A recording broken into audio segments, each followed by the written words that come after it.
analyzing a poem today titled In a Station of the Metro by Ezra Pound. The poem reads, "The apparition of these faces in the crowd, petals on a wet black bough."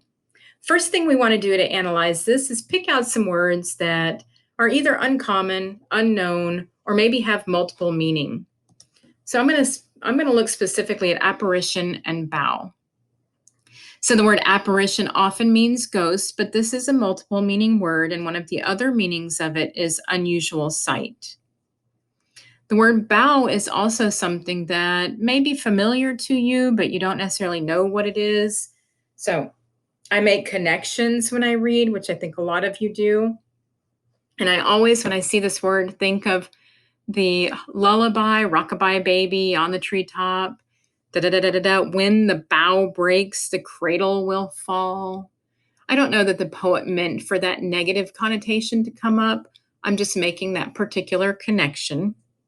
So probably not a negative connotation there. It's just a word, a main branch of a tree. So that just kind of helps me with the context a little bit. And then I move on to the next phase where we're going to pick out something specific that I have questions about. And that's the word faces, or the phrase faces in the crowd. Where is this crowd? Which faces are being seen?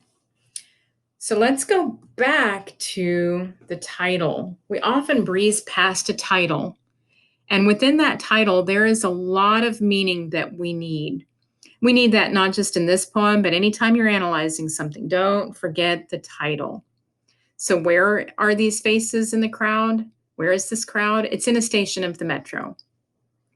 So having lived in Washington, D.C. for a couple of years, I have a very specific picture of the metro, and I'm picturing some of the underground railroad or railway stations for the metro, where you go in and you catch your little subway train and you go on to somewhere else. And they do call it a metro in DC. I know other cities do as well.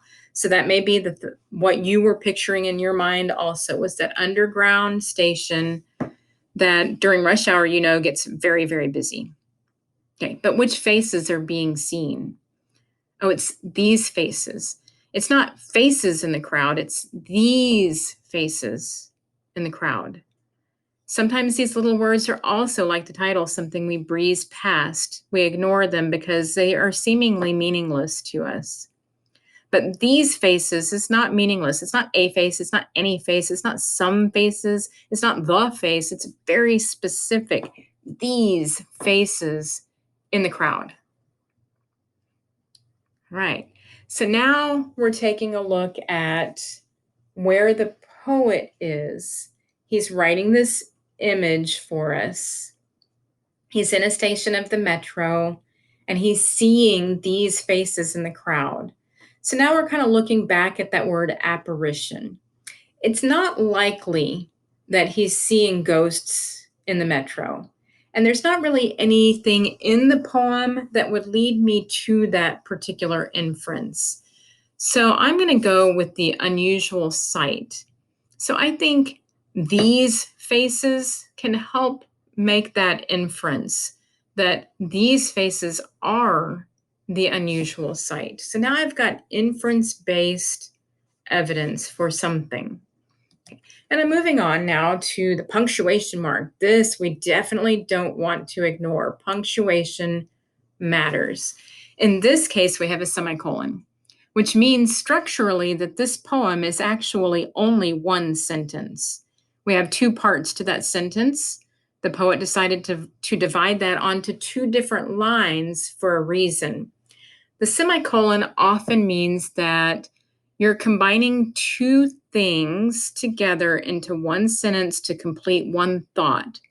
But those two parts aren't always directly connected with each other. Sometimes they're a little bit more of a metaphor. Now, remember, a metaphor is the comparison of two unlike things. Well, the apparition of these faces in the crowd, petals on a wet black bough, those are two very unlike things. So now we've got those two things combined together.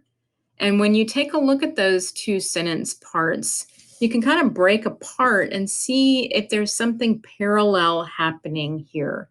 The apparition of these faces is parallel in space to petals. So they're in the same place within the sentence part.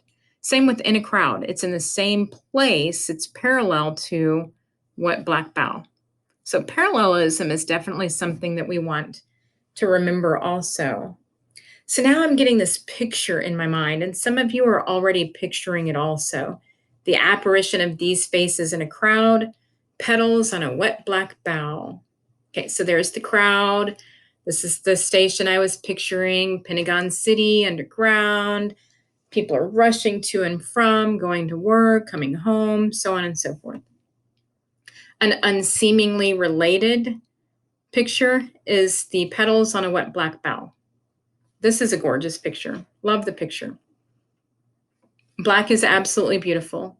In nature, a black branch on a tree could either mean that that's just the type of tree it is, because some of them have black branches, or it could mean that the branch is dead.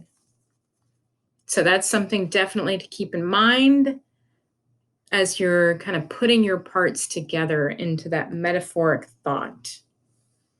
The apparition of these faces in the crowd, petals on a wet black bough. So the unusual sight of these specific faces in the crowd being compared to petals on a wet black bough.